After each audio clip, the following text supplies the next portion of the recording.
सबसे पहले सभी को राम राम। आज हम क्लास 8th की एक्सरसाइज 13.1 का क्वेश्चन नंबर 5 सॉल्व करेंगे। Introduction to graph. Question number 5 हमें यहाँ दिया गया है, use the tables below to draw linear graph. हमें यहाँ पर जो क्वेश्चन दिए गए हैं उनसे ग्राफ को बनाना है। तो यहाँ पे सबसे पहले एक टेबल दी गई है जिसके अंदर हमें कुछ ईयर्स दिए गए हैं और साथ में कुछ डेज दिए गए हैं। तो इन दोनों को लेते हुए हमें क्या करना है, लीनियर ग्राफ हमें बनाना है। तो सबसे पहले इसके लिए हम क्या करेंगे, एक ग्राफ बनाएंगे ग्राफ के पेज पर, जिसमें हमें दिया गया है ईयर्स जो दिए गए हैं वो हम यहाँ एक्स एक्सिस पर लिख लेंगे और साथ में जो हमें डेज दिए गए हैं उसमें हमें क्या करना है, डेज के अंदर आपको जो हाईएस्ट वैल्यू है वहाँ तक आपको नंबर्स लिखने हैं। और उसको हम कैसे भी लिख सकते हैं, बट जिस भी तरीके से लिखेंगे उनके बीच में जो डिफरेंस है वो कॉमन रहेगा। ये हमारा हो जाएगा वाई एक्सिस। हमें यहाँ पर सबसे पहले सॉल्व करना है ईयर 2003, जिसमें डेज के बारे में बताया गया है 8। तो हमें क्या करना है, ईयर 2003 में जाना है और यहाँ पर सबसे पहले ये हो गया हमारे ईयर, ये हम लिख देंगे ईयर्स, और ये हमारे हो गए थे डेज। तो हम यहाँ पर बता देंगे 2003 में 8 डेज के बारे में बताया गया है। तो हम यहाँ पे 2003 में 8 के सामने चले जाएंगे ये रहा, और यहाँ पर क्या करेंगे, डॉट लगा देंगे जो बाद में हम मिला देंगे। अब आ रहा है 2004 के अंदर यहाँ पे दिए गए हैं 10 डेज। तो हम ध्यान देंगे 2004 के अंदर हमें जाना है 10 के सामने और यहाँ पर डॉट लगा देना है जो बाद में हम कनेक्ट कर देंगे। फिर आ रहा है नेक्स्ट 2005 में 5 डेज। तो 2005 हम देखते हैं ये रहा, और इसके अंदर 5 के सामने जाना है हमारे, और इसके आगे हमें क्या करना है, डॉट लगा देना है। नेक्स्ट आता है 2006, जिसके अंदर है 12 पे जाना है हमें। तो 2006 में हम 12 पर जाते हैं,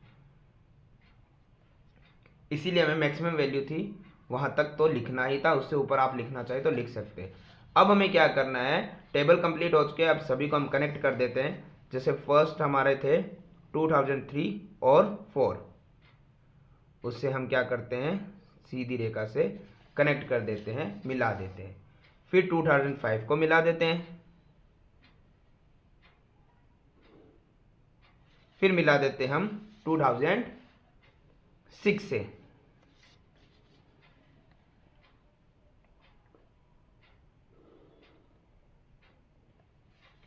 इस प्रकार से हमें क्या करना था, यहाँ पे ग्राफ बनाना था, और ये हमारा ग्राफ बन चुका है। इसी प्रकार से जब भी हमें ग्राफ के क्वेश्चन आए तो ग्राफ हमें इसी प्रकार से बनाना है। ये हमारा एक्स एक्सिस होता है, ये वाई एक्सिस होता है, नंबर्स टेबल्स हमें दिए जाते हैं और उन्हीं को हमें कॉन्टेक्ट करना पड़ता है।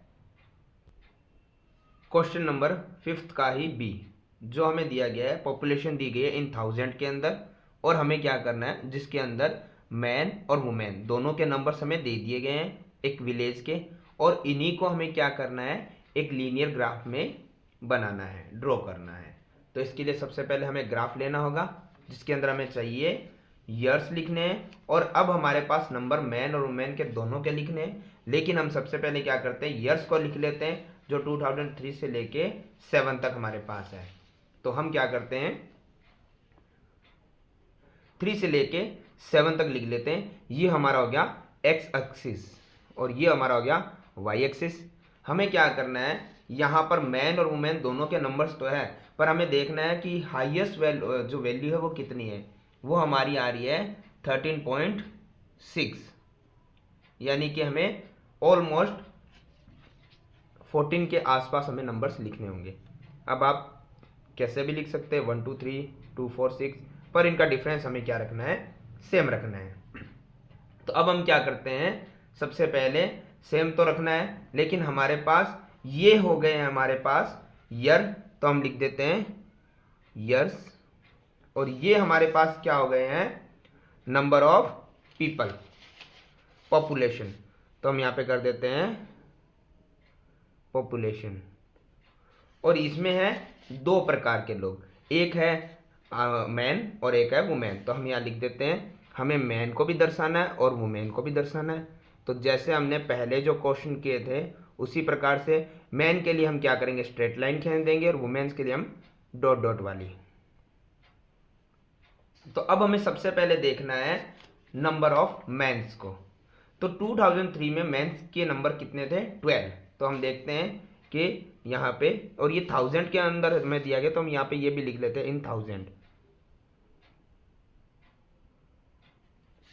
तो ये 12 मतलब 12,000 हो गए, 12,000। तो 2003 में हमें जाना है 12 पर, ये रहा 12, यह हमने डॉट लगाया। और ये ध्यान रखिएगा जो हम पहले नंबर्स लगा रहे हैं वो सिर्फ मेंस वाले लगा रहे हैं, यानी कि स्ट्रेट लाइन उनमें खींची जाएगी। तो सबसे पहले हो गया हमारे 2003 के अंदर 12, उसके बाद हम मेंस वाली एक बार देख लेते हैं। 2004 के अंदर हो गया 12.5। तो हम यहाँ पर क्या करेंगे, 2004 में जाएंगे और 12.5 में जाएंगे। लेकिन अब हम देखते हैं 12.5 तो है नहीं, तो देखिएगा 12 और 13 यानी 12 और 13 के बीच में ये 12.5 हो जाएगा। तो हमें जाना है 2004 में 12 और 13 के बीच में, ये रहा। इसी प्रकार हमें जाना है 2005, और 2005 के अंदर मेंस के जो नंबर्स थे वो थे 13,000 यानी 13। तो हमें जाना है 2005 के अंदर 13 के सामने, वहां पे डॉट लगाएंगे। फिर आ रहा है 2006 मैन 13.2। तो अब थोड़ा ध्यान दीजिएगा, वैसे हमने पहले के क्लासेस में ग्राफ बनाया है। 2006 में हम चले गए हैं पहले 13 तक, अब हमें 13.2 चाहिए। तो हमें पता है कि 13 और 14 के बीच में हमारे पास ये जो छोटी छोटी लाइन्स हमें दिख रही है 10 लाइन्स होती है। तो ये 13 के बाद ये छोटी वाली लाइन 1 और छोटी वाली सेकंड जो आपको लाइन दिख रही है ये हमारी हो जाएगी यहाँ पर 13.2।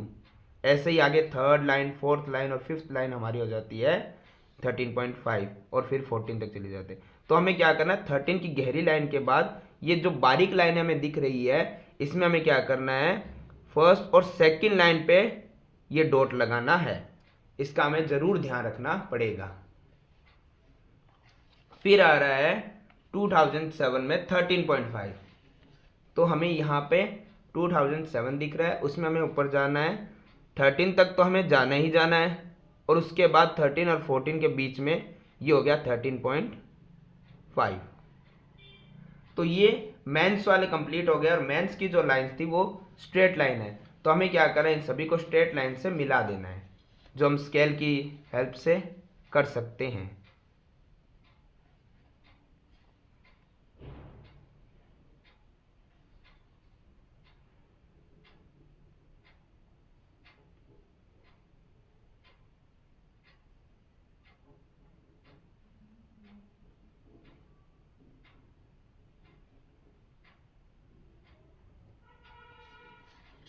तो ये हमारा मेंस का ग्राफ तो कंप्लीट हो गया। अब हमें इसी के अंदर क्या करना है, वुमेन्स का ग्राफ बनाना है। और वुमेन्स के लिए 2003 के अंदर नंबर थे 11.3। तो 2003 में हमें सबसे पहले जाना है 11 तक, और 11 के बाद हमें जाना है 0.3। यानी कि थोड़ा ध्यान रखिएगा, 11 के बाद जो हमें ये एकदम पतली पतली जो लाइन्स है उसमें हमें पहली, दूसरी और तीसरी लाइन पे जाके क्या करना है, डॉट लगाना है। फिर इसी प्रकार वुमेन्स के अंदर अब देखना है 2004 में 11.9। तो 2004 में हमें जाना है सबसे पहले 11.9 जाना है। तो 11.9 का मतलब हो गया 12 से 1 लाइन माइनस, और अगर आप 12 से 1 लाइन माइनस नहीं कर सकते हैं तो 11.9 का मतलब हो गया 11। फिर ये पतली जो संकरी लाइन्स हमारी ये हमें लेनी है, लीनियर लाइन्स जो हमारे सामने है 1 2 3 4, ये हाफ पे 5 6 7 8 और ये एक लाइन पहले 9, फिर 12 आ जाता है। इसी प्रकार हमें देखना है 2005 में पूरा 13 है, इसमें हमें कोई लाइन काउंट नहीं करनी है। 5 के अंदर हमें जाना है 13 पर, और ये 13 पे ही मेंस थे, 13 पे ही वुमेन्स का, ये तो सिमिलर आ गया। फिर आ रहा है 6 के अंदर 13.6। तो 6 के अंदर हम जाएंगे सबसे पहले 13 और फिर 13.6 है, तो ये देखो 13 और 14 के बीच में 13.5 होता है, और उससे एक जो लाइन ऊपर हम जाएंगे तो ये होगा 13.6। इसी प्रकार जो लास्ट 2007 है वो है 12.8, तो 2007 में हम जाएंगे 12.8, और वैसे देखें तो 13 में से 2 माइनस, तो 13 पे जाके हम 2 माइनस भी कर सकते हैं, यानी 2 लाइन्स पहले। तो इस प्रकार से अब हमें क्या करना है, इनको मिलाना है, और हमें पता है कि मेंस जो वुमेन्स वाली थी वो हमारे लिए क्या है, डॉट डॉट से हमें कनेक्ट करना है। तो हम क्या करेंगे, इनको स्ट्रेट लाइन से ना मिलाते हुए डॉट डॉट लाइन से मिलाएंगे।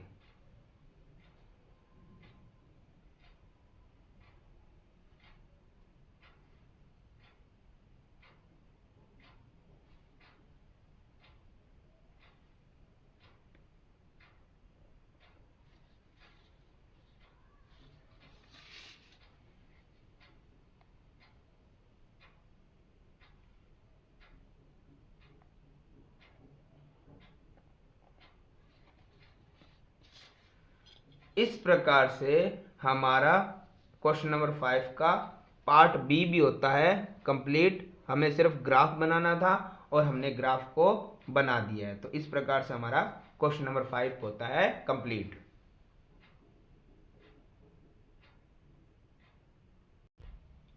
Question number 5,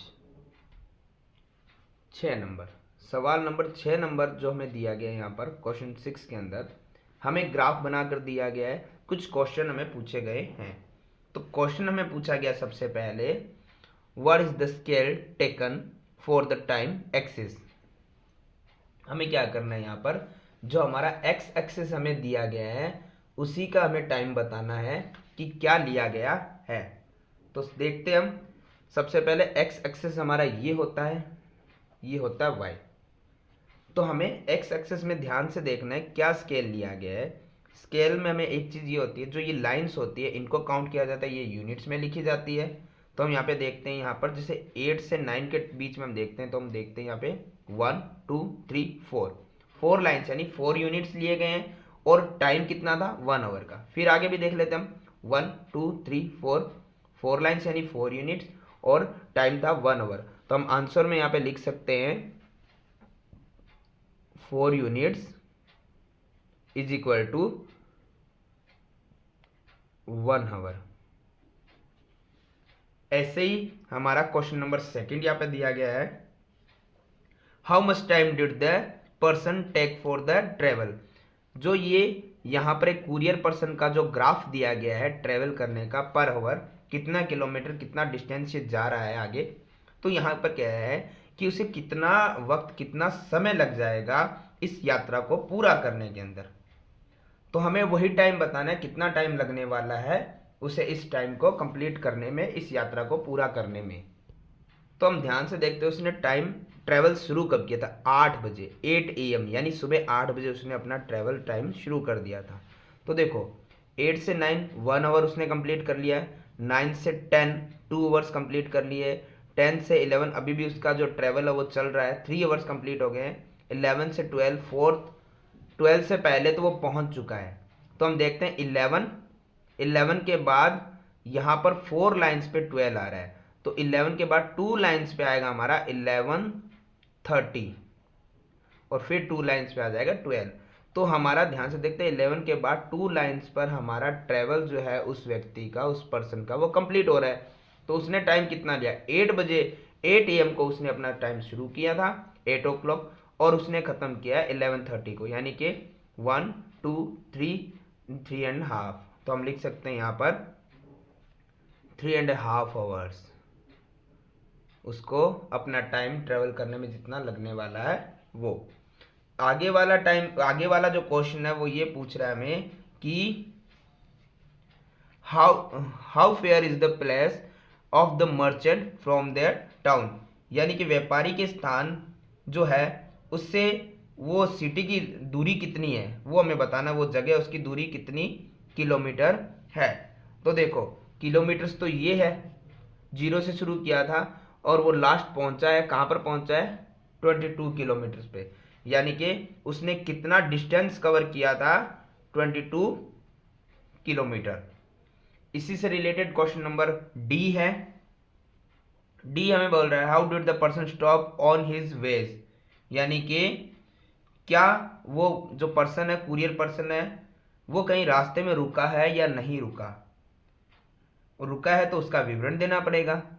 did the person stop on his way, तो सबसे पहले देखो वो कहाँ रुका हो सकता है। यहाँ पे हमें दिख रहा है कि एक जगह है 8 AM से लेके 9 PM तक हम देखते हैं वो चला है, रुका नहीं है। 9 से लेके 10 तक भी वो चला है, रुका नहीं है। लेकिन 10 से देखो यहाँ तक, यानी कि जैसे मैंने बताया था 10 के बाद 4 लाइन्स पे 11 आ रहा है, यानी 2 लाइन्स पे क्या आएगा 10, 30 फिर 11। तो देखो वो 10 AM से लेके 10:30 AM तक वो कहीं रुका हुआ है। ठीक है, तो हमें उसी के बारे में बताना पड़ेगा कि वो कहाँ रुका हुआ है। तो हमें यही बताना है कि वो रुका हुआ था, हाँ रुका था, यस रुका था। और विवरण देना, एक्सप्लेन करना है हमें। तो देखो एक्सप्लेन कैसे कर सकते हैं कि वो कहाँ रुका हुआ था, कब रुका हुआ था। तो वो देखो रुका हुआ, उसका टाइम बताना है, तो टाइम बता सकते हैं कि 10 AM टू 10:30 AM तक वो रुका हुआ था। और अगर डिस्टेंस बताना हो तो डिस्टेंस में बता सकते हैं वो कितने किलोमीटर पे जाके स्टॉप हुआ था, 16 किलोमीटर पे। तो 10 AM को वो 16 किलोमीटर पे जाके स्टॉप हुआ था और 10:30 तक वो वहीं पर रुका हुआ था। इस प्रकार से क्वेश्चन नंबर ई जो आगे आ रहा है उसमें हमें दिया गया यहाँ पर during which period did he ride fastest, यानी कि किस स्थान पर या किस दौरान उसकी जो स्पीड थी वो सबसे तेज थी। वो टाइम बताना है कि किस टाइम में उसकी स्पीड सबसे तेज थी, जल्दी पहुंचा होगा। तो देखो शुरू उसने 8 AM को किया, 8 से 9 तक उसने डिस्टेंस कवर किया है 10 किलोमीटर।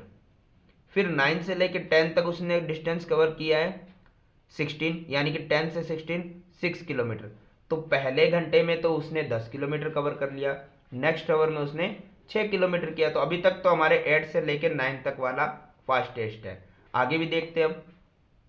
10 से लेके 11 तक की जो उसकी दूरी थी वो ऑलमोस्ट 18 किलोमीटर, क्योंकि वो रुका भी काफ़ी देर था, तो इसीलिए यहाँ पर तो उसकी दूरी ज़्यादा होगी भी नहीं। और 11 से 12 तक वो गए नहीं, 11:30 तक गया था और वो यहाँ पर ऑलमोस्ट गया भी है।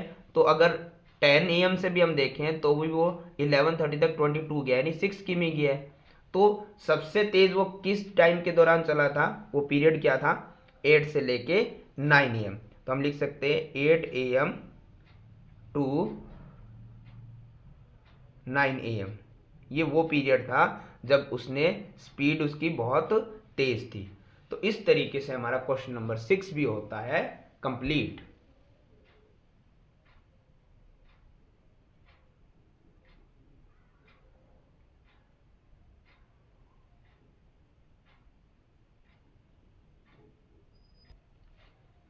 क्वेश्चन नंबर 7, यहां पे हमें दिया गया है can there be time temperature graph as follow, justify your answer. यानी हमें यहाँ पे कुछ ग्राफ दिए गए हैं और इनमें जो बताया गया है वो बताना है कि क्या एक्चुअली ये हो सकता है या नहीं, और नहीं हो सकता है तो क्यों नहीं हो सकता है। तो सबसे पहले देखते हैं, हमें यहाँ दिया जा रहा है एक ग्राफ है जिसके अंदर टाइम है और ये टेम्परेचर है। ये कह रहा है दोनों ही बढ़ रहे हैं। तो देखो टाइम तो बढ़ता ही है और साथ में टेम्परेचर भी बढ़ सकता है, ऐसा हो सकता है नॉर्मली। तो हम कह सकते हैं कि हाँ इस प्रकार का जो आलेख यानी कि जो ग्राफ होता है वो पॉसिबल है या नहीं। तो हम कह सकते हैं यस ये पॉसिबल है। ओके, तो हम यहाँ बता सकते हैं कि ऐसा ग्राफ पॉसिबल हो सकता है। जैसे सेकंड नंबर में हमें दिया गया है कि यहाँ पर ये हो रहा है घटने का संकेत है, यानी कि यहाँ पर टाइम और टेम्परेचर दोनों क्या हो रहे हैं, कम हो रहे हैं। तो ऐसा भी हो सकता है कि टाइम जैसे जैसे कम होता है वैसे वैसे टेम्परेचर भी कम होता है। ठीक है, तो ये भी ऐसा भी ग्राफ बन सकता है। तो ये भी क्या है, पॉसिबल है। फिर आगे हमें दिया जा रहा है थर्ड वाला कि यहाँ इस संकेत का मतलब हो गया है, इसका मतलब तो दोनों बढ़ रहे थे, इसका मतलब दोनों घट रहे थे, इसका मतलब सिर्फ टेम्परेचर बढ़ रहा है और टाइम वहीं पे बना हुआ है, टाइम बढ़ नहीं रहा है। तो ऐसा ग्राफ कभी बन सकता है क्या? ऐसा ग्राफ कभी नहीं बन सकता। क्यों? क्योंकि टेम्परेचर बढ़ रहा है और टाइम नहीं बढ़ रहा। ऐसा कभी नहीं हो सकता। टेम्परेचर भले ही ना बढ़े या बढ़े, लेकिन टाइम हमेशा बढ़ता रहता है, टाइम कभी रुकता नहीं है। तो हम ये कह सकते हैं कि ये कह रहा है सिर्फ टेम्परेचर बढ़ रहा है और टाइम नहीं बढ़ रहा है, तो ऐसा ग्राफ पॉसिबल नहीं है, इज नॉट पॉसिबल। इस प्रकार का ग्राफ कभी नहीं बनाया जा सकता, क्योंकि टाइम कभी बढ़ नहीं रहा है, ऐसा तो हो ही नहीं सकता। आगे वाले क्वेश्चन में कह रहा है, यहां पर इसका मतलब हो गया कि टाइम बढ़ रहा है, टेम्परेचर नहीं बढ़ रहा। ऐसा हो सकता है, कभी टेम्परेचर वैसे का वैसा बना रहता है परंतु टाइम बढ़ रहा है, तो ये भी हमारा ग्राफ क्या है? पॉसिबल है। तो इसमें सिर्फ एक ग्राफ जो थर्ड है वही है जो पॉसिबल नहीं है। कारण हम समझ चुके हैं कि टेम्परेचर लगातार बढ़ रहा है और टाइम नहीं बढ़ रहा है, ऐसा कभी नहीं हो सकता। टेम्परेचर बढ़ सकता है, घट सकता है, टाइम भी बढ़ सकता है, घट सकता है, या सिर्फ टाइम बढ़ रहा है टेम्परेचर वही है, ये सब चीज़ें हो सकती है। लेकिन सिर्फ टेम्परेचर रेगुलर बढ़ रहा है और टाइम बिल्कुल भी नहीं बढ़ रहा है, ऐसा कभी भी हो नहीं सकता है। तो इस प्रकार से हमें सिर्फ इतना ही बताना था, इसको सॉल्व करना इतना ही था। तो क्वेश्चन नंबर 7 भी होता है कंप्लीट और एक्सरसाइज 13.1 भी होती है कंप्लीट।